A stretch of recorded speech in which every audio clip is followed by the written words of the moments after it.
Doa dimulai.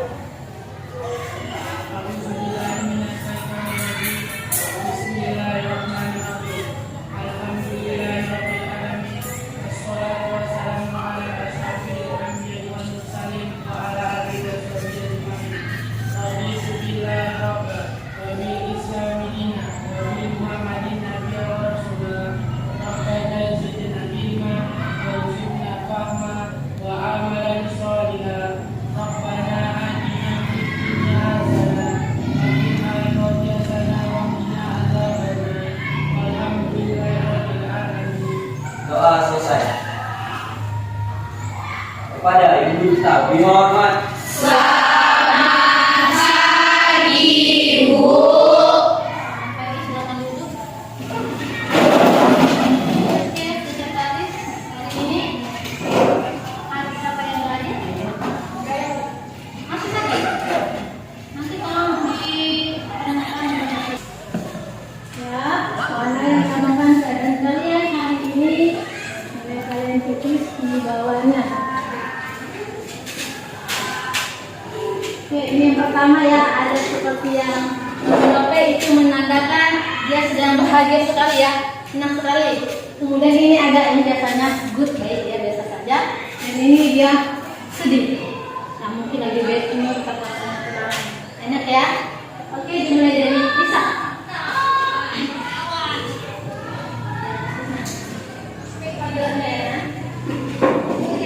Jujur ya, nggak ada hatinya, jangan dikasih temannya. Anak temannya buat iya, kalau itu apa?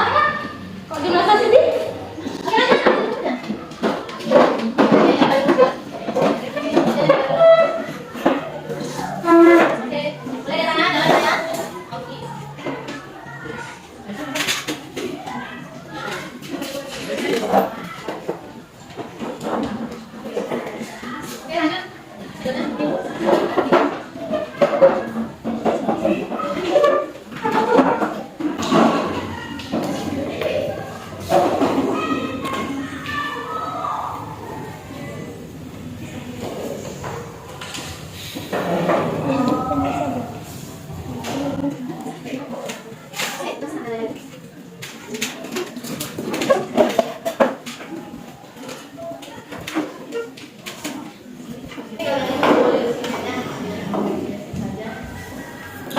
Sudah? Oke, terima kasih ya. Jadi ada yang 3 orang sekali, 2 orang yang biasa, dan ada yang 2 orang yang sedih. Oke, saya mau tanya dulu nak kepada yang lagi dia sedih. Ya, coba 1 orang. Yang mana yang sedih 1 orang menanggapi kenapa dia datang hari ini merasa sedih. Ibu mau ke sekolah jalannya banjir, Bu, jadi harus muter. Oh, di rumah kamu itu? Iya, Bu. Itu tahu ya, takut terlambat ya. Iya, Bu. Jadi bawaannya berikut ya hari ini ya. Iya, Bu. Oke, terima kasih nak. Oke, yang merasa senang sekali. Oke, Amanda, kenapa nak?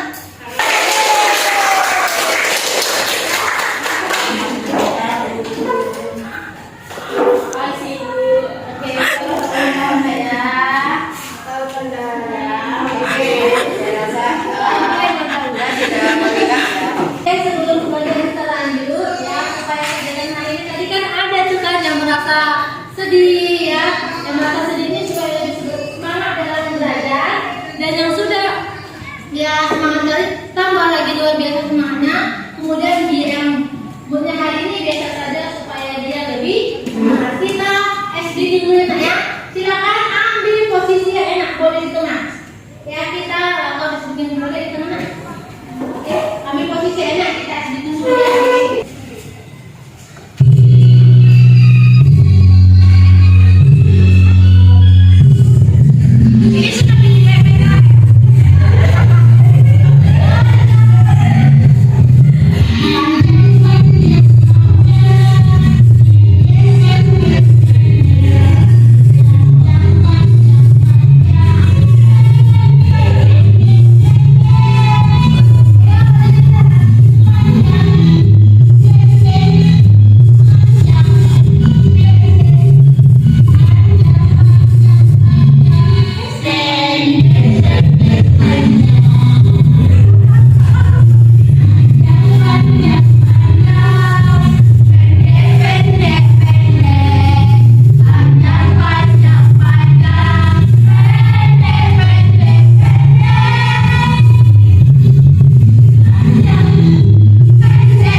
Assalamualaikum warahmatullahi wabarakatuh.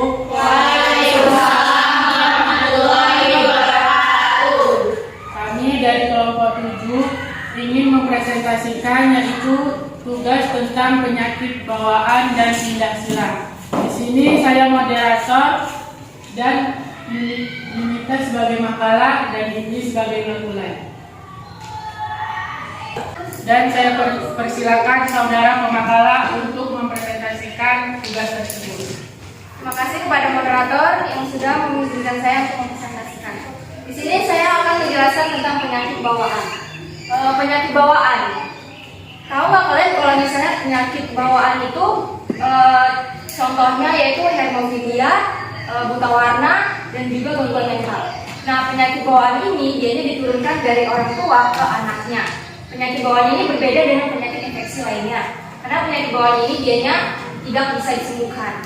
Nah, karena nggak bisa disembuhkan, kita bisa mengurangi atau membatasi dampak dari kemunculan penyakitnya dengan cara kita melakukan diet, adaptasi lingkungan, dan juga kita melakukan kemoterapi. Di sini saya akan menjelaskan yang pertama tentang pewarisan penyakit turunan melalui autosom. Penyakit turunan yang diwariskan melalui autosom itu dianya disebabkan oleh gen yang bersifat dominan dan resesif.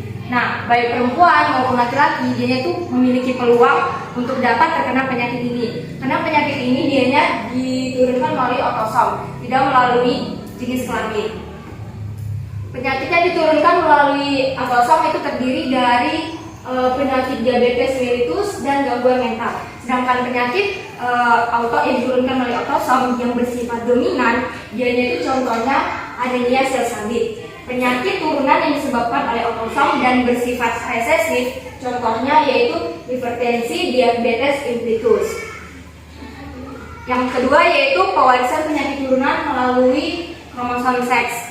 Penyakit turunan terpaut kromosom seks, contohnya yaitu kalau kita lihat di sini antara buta warna, hemofilia, gigi ompong, dan gigi tidak beremai. Nah, buta warna itu merupakan penyakit cacat bawaan yang tidak dapat penyakit cacat bawaan pada manusia. Penyakit penderita ini dia tidak bisa membedakan warna yang dapat dilihatnya. Penyakit cacat bawaan ini terdiri dari dua macam, yaitu penyakit cacat bawaan parsial atau penyakit cacat bawaan buta total. Nah, jika penderita tersebut tidak bisa membedakan antara warna yang satu dan warna yang lain, dia tidak dikatakan penyakit cacat bawaan parsial. Contohnya yaitu dia tidak bisa membedakan antara warna hijau dan warna biru. Nah, gimana sih orang yang merupakan penyakit cacat bawaan total? Nah, penyakit cacat bawaan total dianya tidak bisa membedakan warna-warna yang ada di sekitar dia. Misalnya benda yang dilihat dia itu sama aja warnanya, seperti warna abu-abu dan juga warna putih. Nah, di sini kita bisa melihatnya bahwa ini dia genotip orang normal dan buta warna. Nah, kita dapat menarik kesimpulan dari genotip ini bahwa seorang pria buta warna, dianya tidak dapat mewariskan buta warnanya terhadap anak perempuannya. Dengan kata lain, seorang ayah yang memiliki buta warna, dianya hanya mewariskan buta warna tersebut kepada anak perempuannya. Di sini kita juga melihat persilangan buta warna antara wanita normal dan pria buta warna. Kita dapat melihat filia atau F1-nya, wanita normalnya 25%, wanita buta warnanya 25%, dan laki-laki normalnya 25%, dan laki-laki buta warnanya 25%. Penyakit keturunan lainnya yang terpaut kromosom X antara lain yaitu hemofilia. Hemofilia merupakan penyakit yang mengakibatkan penderita itu mengalami perlambatan dalam pembukuan darah. Nah, misalnya jika seseorang terluka, dianya akan berjam-jam mengalami pembukuan darah. Pada hemofilia itu terdiri dari 3 kelompok, yaitu hemofilia A, hemofilia B, dan hemofilia C. Nah, hemofilia A ini dia tidak membentuk zat anti hemofilia globulin. Nah, hemofilia A ini dia hampir 70% penderitanya. Sedangkan hemofilia B ditandai dengan tidak terbentuknya komponen plasma tromboplastin. Hemofilia B ini dianya penderitanya mencapai 20%. Sedangkan hemofilia C dia diderita sekitar 10% dari total penderita hemofilia. Nah, hemofilia C ini juga dianya tidak membentuk atau tidak terbentuknya komponen plasma tromboplastin. Kita juga di sini bisa melihat seorang wanita normal karet menikah dengan pria normal. Nah, di sini kita melihat bahwa jika pria atau wanita normal menikah dengan jika wanita normal karir menikah dengan pria normal, tidak kemungkinan anaknya itu juga normal. Nah, kenapa? Karena setengah set kromosom yang diterima oleh anak tersebut hasil dari ayahnya setengah dan hasil dari ibunya setengah. Nah, demikianlah penjelasan dari saya mengenai penyakit bawaan. Baiklah, selanjutnya saya serahkan kepada saudara Indi Pratiwi. Saya akan menjelaskan mengenai penyakit bawaan yang ketiga, yaitu penyakit turunan terpaut kromosom Y. Penyakit turunan terpaut kromosom Y penderitanya adalah laki-laki. Dengan kata lain, jika seorang pria terkena penyakit terpaut kromosom Y, maka keturunan anak laki-lakinya akan menderita penyakit yang sama seperti ayahnya. Hal itu dikarenakan kromosom Y adalah penentu dari sifat seorang laki-laki. Di sini saya akan mengambil contoh tentang penyakit turunan terpaut kromosom Y. Misalnya adalah histrik gravior, yaitu ditandai dengan pertumbuhan rambut yang sangat kasar dan tajam mirip seperti duri landap. Yang kedua adalah Webertos, yaitu ditandai dengan pertumbuhan selaput di sela-sela jari tangan atau jari kaki yang disebut juga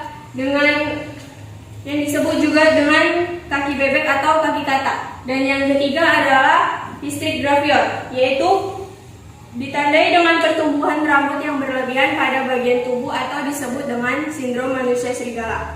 Dan saya akan mengambil contoh mengenai penyakit turunan terpaut kromosom Y pada penyakit histrik gravior, yaitu adanya persilangan seorang wanita normal dengan pria penderita histrik gravior. Maka keturunannya akan menghasilkan 50% anak laki-laki penderita histrik gravior dan 50% anak wanita normal. Jadi kesimpulan dari penyakit turunan terpaut kromosom Y adalah apabila seorang ayah memiliki penyakit histrik gravior atau penyakit turunan terpaut kromosom Y, maka kemungkinan 100% akan memiliki keturunan anak laki-laki yang sama penderitanya dengan ayahnya. Demikianlah penjelasan dari saya serahkan kepada moderator. Baiklah, sekianlah presentasi dari kami.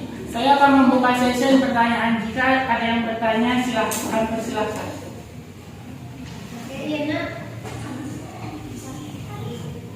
Kepada saudara Lisa, saya persilakan. Saudara Lisa, persilakan. Baik, terima kasih kepada saudara Nino yang telah memberikan waktu kepada saya untuk memberikan tanggapan kepada kelompok 7. Pertanyaan saya adalah, mengapa pindah silang dapat menyebabkan perubahan letak kromosom?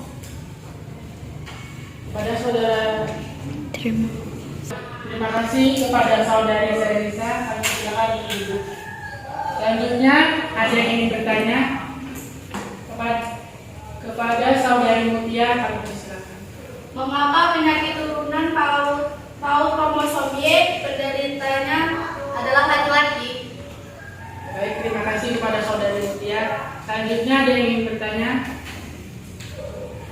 kepada saudari Ana. Kami persilakan.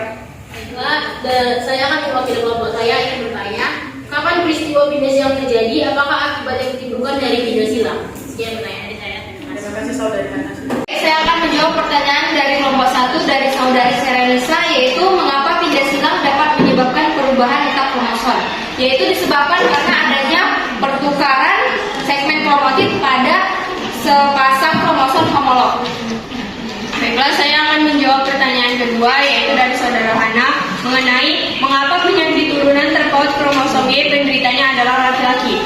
Hal tersebut dikarenakan kromosom Y merupakan kromosom penentu dari jenis kelamin laki-laki, dan kromosom Y hanya dapat diwariskan pada keturunan laki-laki.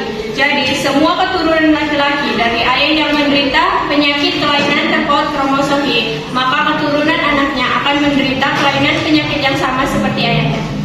Baiklah, di sini saya akan menjawab pertanyaan dari saudari Mutia. Kapan peristiwa pindah silang terjadi? Apa akibat yang ditimbulkan dari pindah silang? Jawabannya yaitu peristiwa pindah silang terjadi pada saat pembelahan meiosis 1, yaitu pada akhir profase 1 atau awal metafase 1. Pada saat itu suatu buah kromatis akan membelah menjadi dua. Peristiwa pindah silang umumnya terjadi pada organisme seperti manusia, tumbuhan, dan juga hewan. 3. Baiklah, saya akan menjawab pertanyaan yang keempat dari saudari Ika mengenai bagaimana pengaruh temperatur terhadap pindah silang pada suatu individu. Temperatur tinggi akan menyebabkan proses homologi dan tahap dipoten saat meiosis, sehingga memperbesar frekuensi pindah silang. Sedangkan temperatur yang rendah akan justru memperpanjang tahap pakiten. Semakin lama tahap pakiten berlangsung, maka akan terbentuk rekombinasi yang akan semakin besar. Saya akan menjawab pertanyaan yang kelima dari saudara Markus, yaitu penyakit turunan yang diwariskan melalui gen yang terdapat dalam kromosom tubuh atau autosom dapat disebabkan oleh gen yang bersifat dominan atau resesif. Jelaskan perbedaan antara penyakit turunan autosom yang disebabkan oleh gen dominan dan penyakit turunan autosom yang disebabkan oleh gen resesif. Penyakit turunan yang disebabkan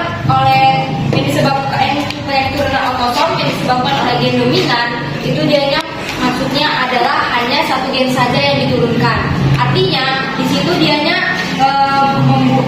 artinya di situ gen tersebut dominan memiliki karir, tidak membawa tetapi tidak mengekspresikannya.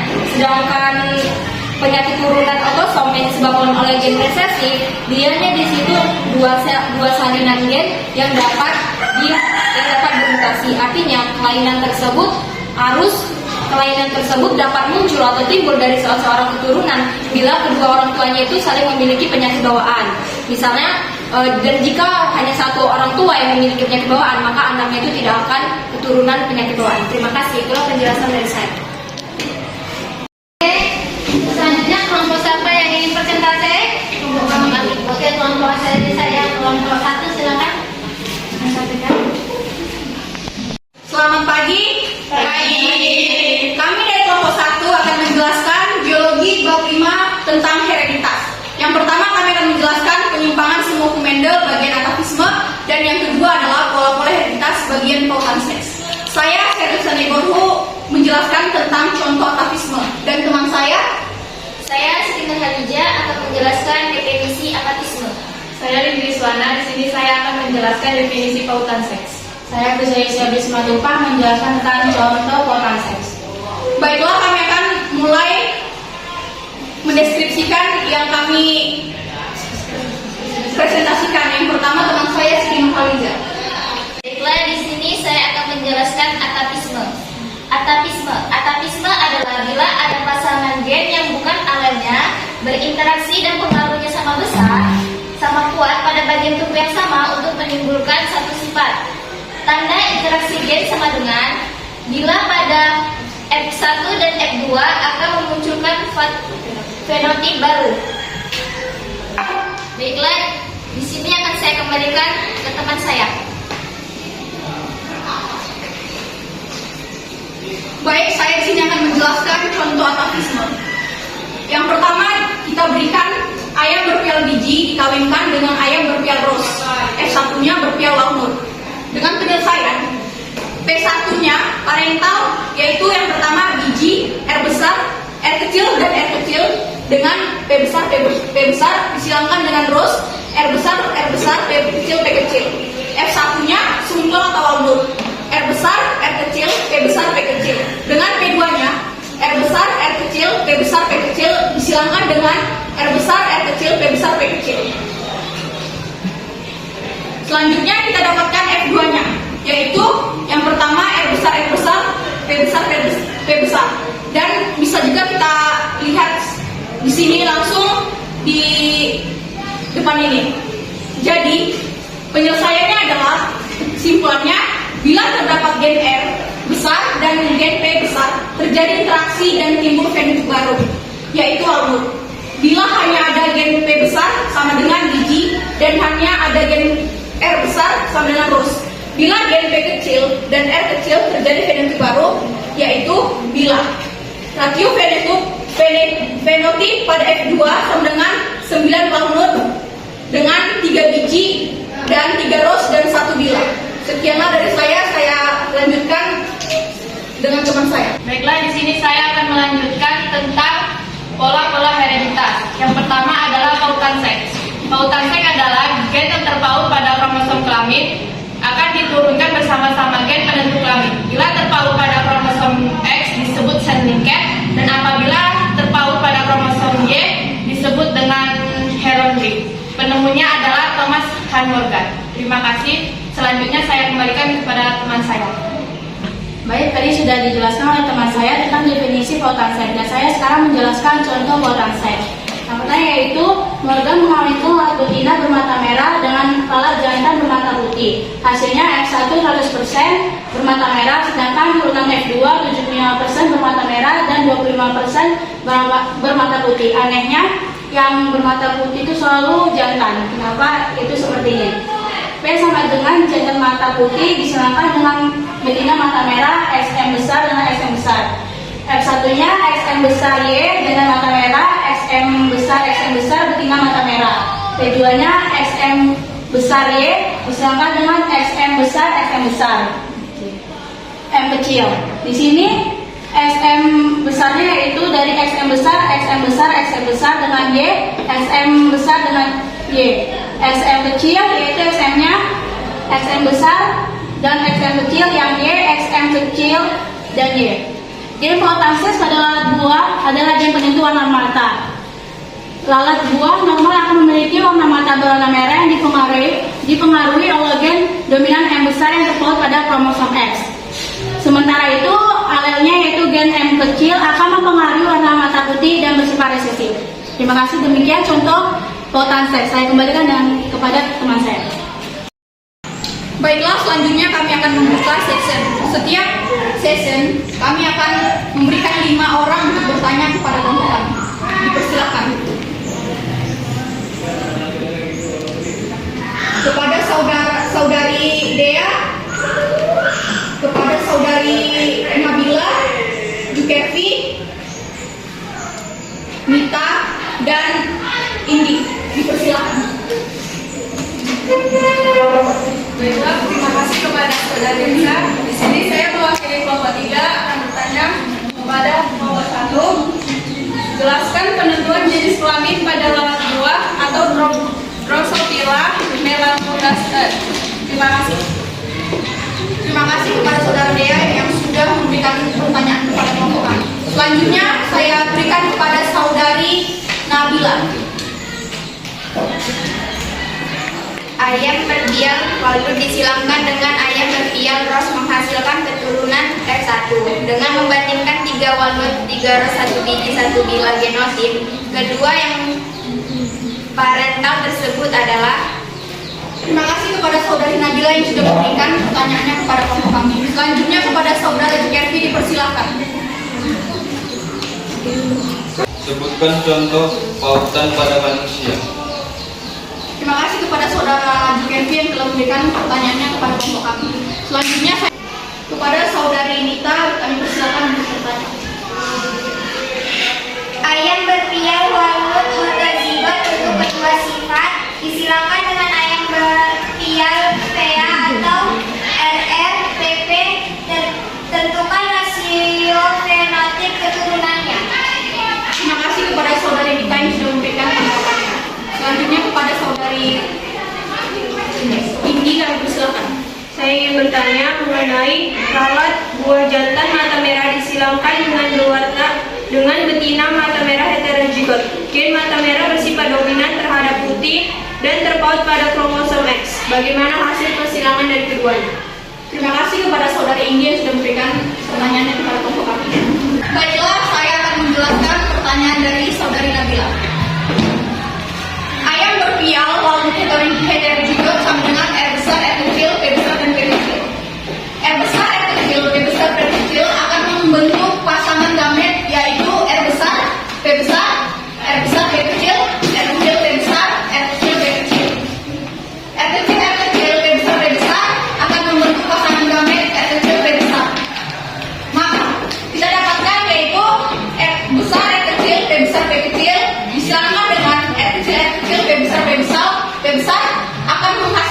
genotip dan fenotip. R besar, P besar, disilamkan dengan R kecil, P besar, akan menghasilkan yaitu R besar, R kecil, P besar, P besar, ayam berpial wangun.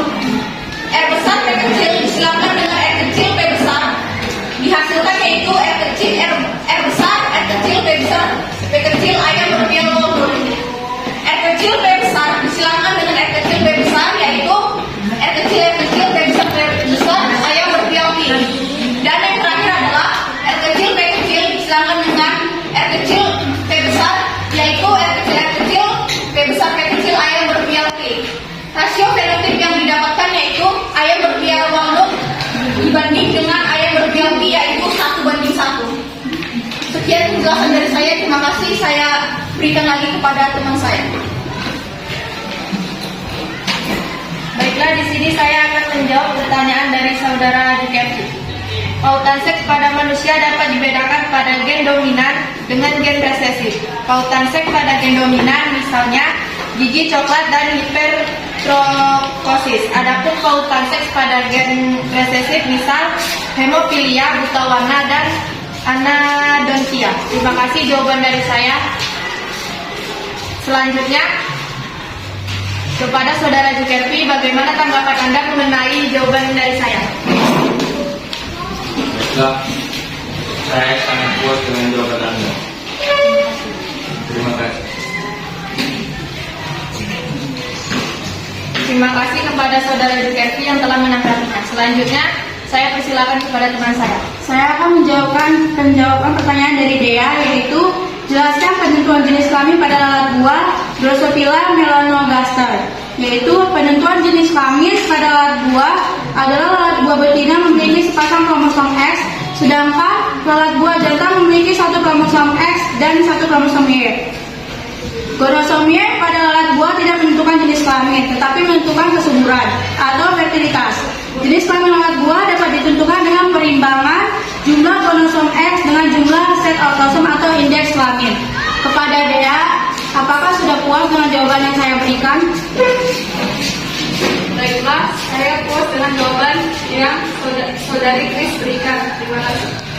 Baik, terima kasih kepada Dea. Saya kembalikan kepada teman saya kembali. Baiklah, sekianlah presentasi dari kelompok kami. Kami akhiri dengan selamat pagi. Oke, kita beri aplaus dulu buat kelompok hasil nomor 1.